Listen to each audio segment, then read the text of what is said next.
What's up guys, Javier from That Racing Channel. Welcome back to another one. Today we're with the TRC R32 GTR. V2 setup is complete. We're about to go for a spin, dial in some settings on the laptop. Before we get into the drive, I'm so excited to announce that TRC is teaming up with Motive Video and we are headed to Australia. So we couldn't think of a better episode to announce the news because we're headed down under to check out some of the craziest skylines on the planet. So we're headed over to feature some badass cars in Sydney. We're also headed to Cootamundra with Motive Video. We're gonna check out GTR Festival. We're so stoked to bring you some awesome footage from Australia. Make sure you follow us on social media so you can stay up to date. All right, let's get into it.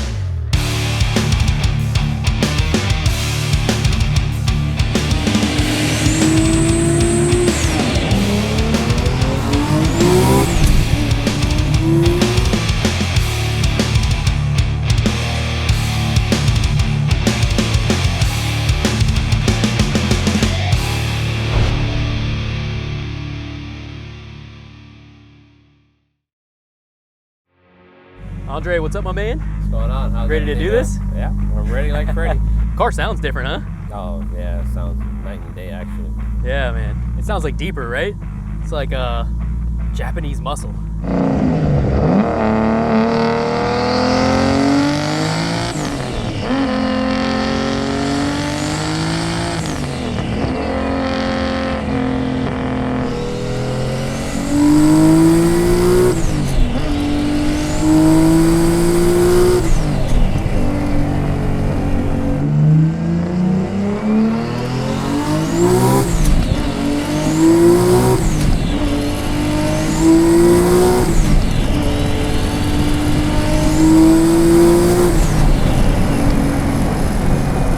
Honestly, dude, the 3.2 lights up this turbo still. Like, I don't feel barely any turbo lag or anything, you know? Like, this is a massive turbo. And for it to just light it up like that, It's called Dre Tune. Car sounds totally different. oh my God, dude. I've tuned a couple RVs and I never heard it sound like this one. I'm in love. This one's very unique. I'm in love. It feels so much more stable on these tires at high speeds. 15 pounds. 15? Hell yeah. So 15 pounds, and we got a 15-pound spring in it, right? Yeah. So that's good, boys. We're moving in the right direction.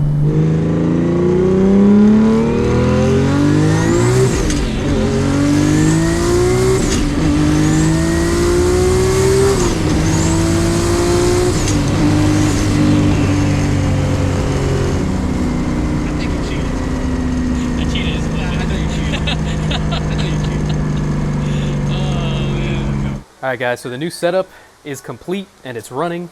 It's looking badass. So for those of you who missed the last episode, we have the Precision 8085. So we had a 7685 before. So this is an 8085 next gen. I think it's rated for 14 or 1500 horsepower. Got a new manifold and all sorts of good bits, but Andre got her all buttoned up. I don't know, you ready for that 8085, bro? You ready for all that sauce? Well, you still cut me short.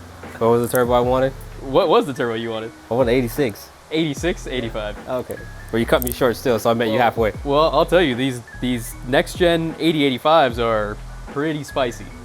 Probably make similar power to that. We're gonna find out. We're gonna find out. So as you guys can see, we did a bunch of changes to the car, all needed based on the data that we collected from the last episode and the last runs that we had with the car. As Hob said, we changed the exhaust manifold. We added a back pressure sensor into the exhaust side of it that's located there with a canister.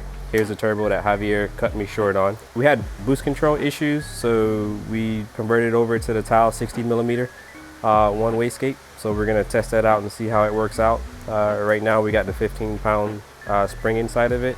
Still running the 3-port boost control solenoid, and then if everything goes well, then we'll be switching over to the 4-port. We also had some power steering issues, the traditional belt flying issue. So we reached out to Frenchie. We got a single stage modern power steering pump that we got from them with the belt tensioner to help out with the belt flying off. Along with that, last time you guys saw the car, it was a stock clutch fan that was on it, mechanical.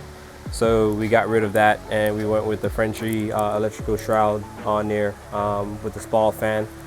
So far it's working really, really good. We got to tune out the on and off times for the fan as we're driving through traffic. We're in South Florida, so today's a good day to do it. It's really hot out. Along with that, we also had intake temperatures. So we went ahead and upgraded the intercooler to a Garrett core with that. So we want to log that and see where we are. Last time when we were trapping 160 mile an hour, we were pushing up to like 150, 160 degrees on it, which is not good for me. want to keep it a little bit cooler as much as we can. Yeah, it'll be curious to, I'll be definitely curious to see. I know the Garrett cores are known to be pretty stout, so definitely curious to see the difference on that. We also opened back up the catch can. Keneal Fab saw that there's some more upgrades that he could do inside of it to kind of keep the oil trapped inside. So we're going to see how that works out. But I think it's going to work out pretty good. Other than the intake side and fuel system, everything is pretty much the same. We had no issues there. We're looking forward to the new setup to see how it managed and how it works out. And then from there, we'll start migrating over to the new long block that we have putting together. A lot of the stuff that we really focused on was the safety through the car. We got the cage installed, we got the seats installed, stronger steering wheel.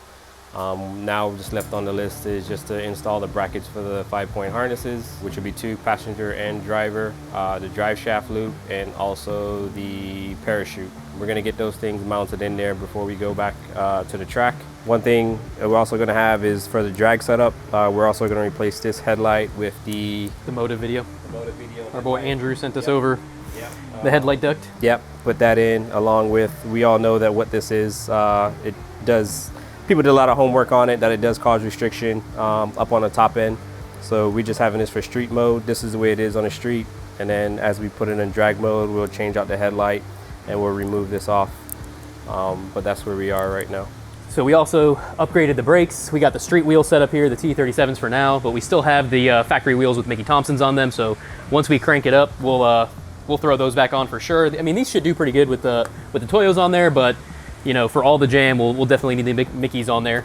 All right, and another upgrade here. We got the Nismo ducts in the front bumper, allow for some extra cool air. I mean, the intercooler is massive, so but a lot of that was covered, obviously. So now we got some extra airflow there, and it looks pretty sweet too.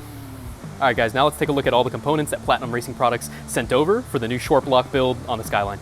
All right, guys, so we got all the new Platinum Racing Products Go Fast bits laid out.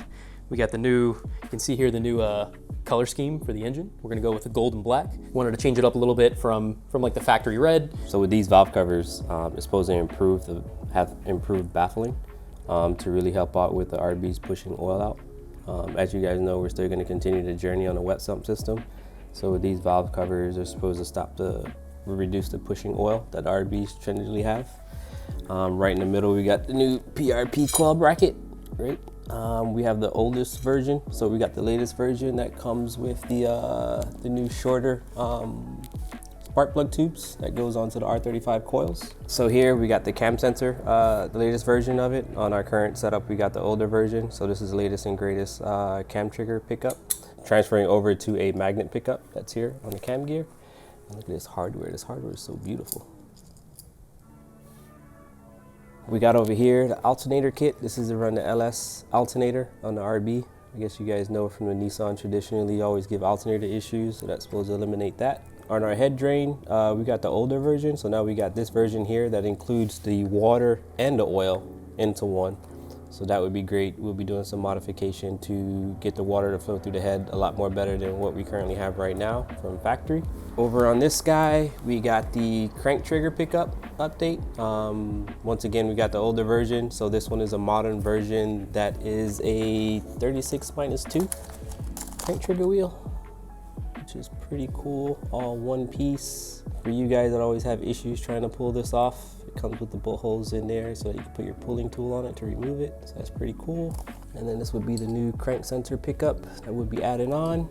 We got the new oil pump system that PRP offers. So we got the new addition here with the spline drive. As you can see, this is very important to have on. Make sure you get this if you're building any RB. You guys know that we do machining to the block that moves the center of the crank to the top of the deck. So this helps align the oil pump back up to the center of the crank. So make sure you have that. Just turn it over really quick. It's a very nice piece. So we got this, still debating if we're gonna run electrical water pump or not, but we'll get more details in that in the build. But we do have a block off for the factory water pump.